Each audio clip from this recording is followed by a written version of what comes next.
I want to talk to you about my triangle of happiness. Oh no, that's going to look really, yeah. My triangle of happiness.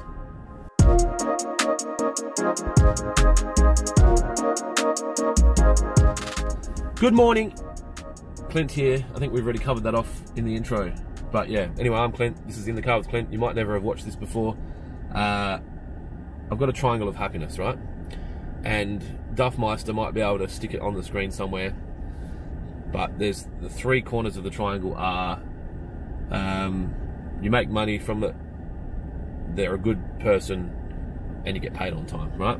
So this triangle, they're the kind of three factors of happiness around dealing with a client.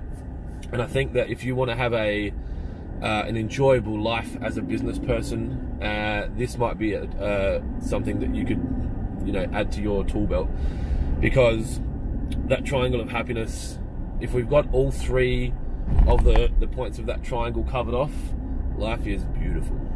If we've got two of the triangles covered off, we'll deal with the person, life's not as beautiful. And if there's only one or none of those triangles covered off, that's when the customer is no longer our customer. So I'll recap those 3 points. 1, you're a good dude or dudette, right?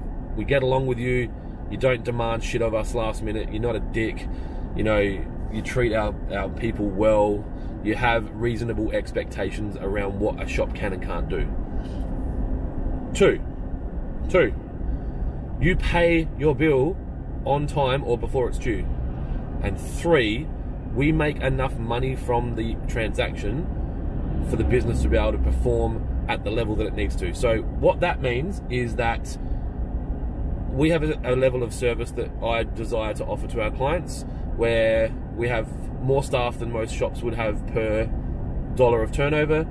We have free coffees, free soft drinks, we do a lot of events, we do free irrigation design, we have a free barbecue breakfast once a month for each location. All of that costs money, and I'm not willing to stop doing it. We have delivery vehicles that can go out and deliver things last minute. They all cost money, right? So there's a minimum level of profit that we need to make as a business to be able to sustain that. Once we start cutting that back to try and meet the levels of service of our competitors, we will suffer and we shouldn't do it. So that was the second one. So be a good dude or dudette.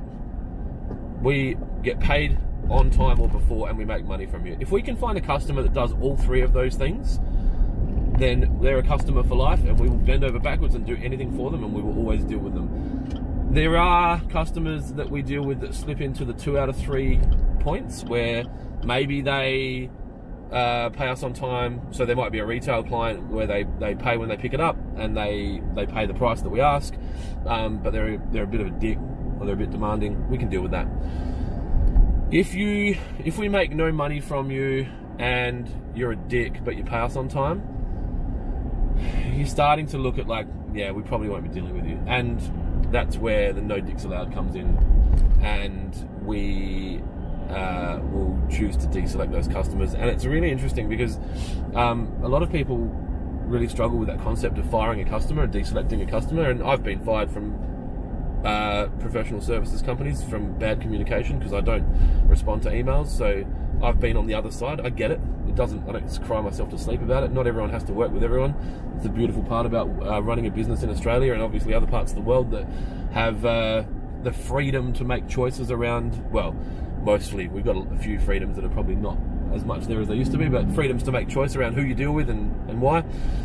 And so deselect and you'll be happier, right? And you don't have to ring them up and go, hey, you're a dick, you're fired. You just you make it harder and harder for them to deal with you. You increase their prices, you reduce their payment terms, you reduce the level of service, you don't call them back, and eventually people will stop dealing with you. And then they'll say, that company's really shit to deal with. Yeah, they did that on purpose because they didn't want to deal with you. Maybe look into inside, not outside. Anyway, that's the triangle of happiness. I hope that's strung together well enough for you to understand what the hell I'm talking about. Duffy's pictures that I'm going to make him put in here to make his life more interesting today will obviously help you understand that. Let me know what you think. Do you have something like this that as a mechanism in your business or your life?